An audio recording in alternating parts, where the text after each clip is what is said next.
भन्थे कालो चस्मा कालै पोसाक। थोरै बोल्ने अनि रहस्यमय पात्र प्रधानमन्त्री बालेन्द्र शाह। उनका आलोचकहरूले त उनलाई अङ्ग्रेजी प्राचीन कथाको पात्रको संज्ञा नै दिन भ्याए। आफूलाई बौद्धिक ठान्ने ती आलोचकहरूले उनी विरुद्ध दिएका संज्ञाहरू भने फिक्का र झुटा साबित भए।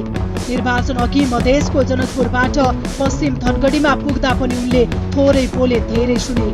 देशभरको चुनावी लहर बालेनकै नाम थियो र मत पनि रासपाले बालेन ब्रान्डबाट प्राप्त गर्यो। अभूतपूर्व मतबाट उनी प्रधानमन्त्री छन्। यही चैत 13 गते सत्ताको बागडोर सम्हालेका उनले शासकीय सुधारका 100 सूची सहित काम थाले। नरसंहार र भ्रष्टहरूलाई थुन्दै जनतासँग प्रत्यक्ष जोडिएका सवालहरूलाई क्यालेन्डर सहित काम अघि बढाए। 165 वटै निर्वाचन क्षेत्रबाट प्रत्यक्ष निर्वाचित सांसदहरूसँगको संवाद सकाए। उनी बुधबार विदेशी दूतहरूसँग पनि सामूहिक भेटघाट गरे। अन्तर्राष्ट्रिय समुदायलाई विश्वस्त र आश्वस्त पार्न उनले सबै विदेशी दूतहरूलाई एकै ठाउँमा राखेर नेपाल सन्देश दिए।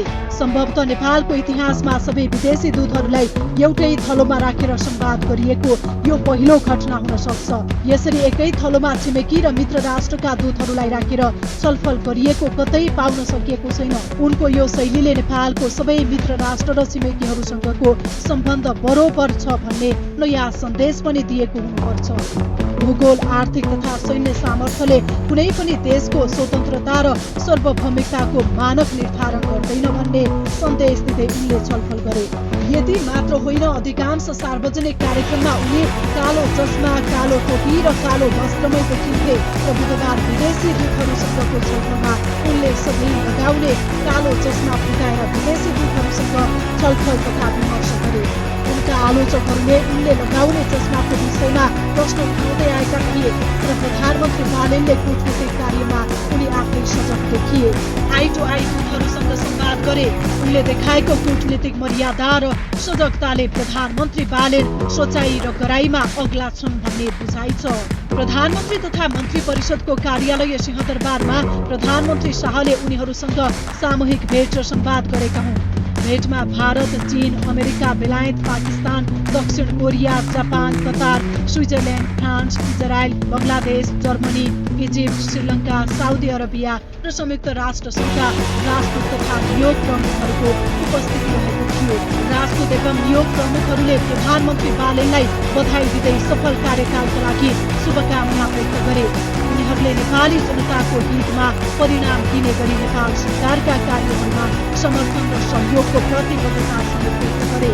सरकारको चासो र आफूले गर्न सक्ने सहयोगको बारेमा पनि खुलेर छलफल भएको उपस्थित अधिकारीहरूले बताएका हुन्। प्रधानमन्त्री बालेनले नेपालको सन्तुलित र व्यावहारिक परराष्ट्र नीतिलाई दोहोर्याउँदै छिमेकी मित्र राष्ट्र र विकास साझेदारहरूसँग विश्वास, पारस्परिक सम्मान र साझा समृद्धिमा आधारित सम्बन्धलाई अझ प्रगाढ बनाउनु पर्ने आवश्यकतामा जोड दिए। उनले शान्ति साझा प्राथमिकता हुनुपर्ने भन्दै नेपाली श्रमिक तथा विदेशमा रहेका नेपाली समुदायको सुरक्षा र हित सरकारको उच्च प्राथमिकतामा रहेको पनि चर्चा गरे। प्रधानमन्त्री शाहले सुशासन, आर्थिक विकास र नेपाली जनताको जीवनस्तर सुधारमा सरकारको दृढ प्रतिबद्धता व्यक्त गरे।